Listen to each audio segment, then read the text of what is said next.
3, 2, 1. You're watching TKO Takeover. We are here to help you with your everyday needs.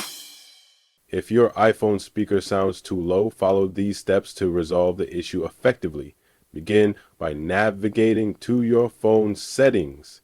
Then scroll down to find and tap on Accessibility.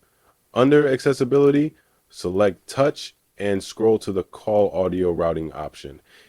Ensure this is set to automatic, as your phone may otherwise be connected to external speakers or headphones. Next, go back to the Accessibility menu, scroll down to Hearing Devices, and confirm that hearing aid compatibility is turned off, as leaving it on could impact the sound quality.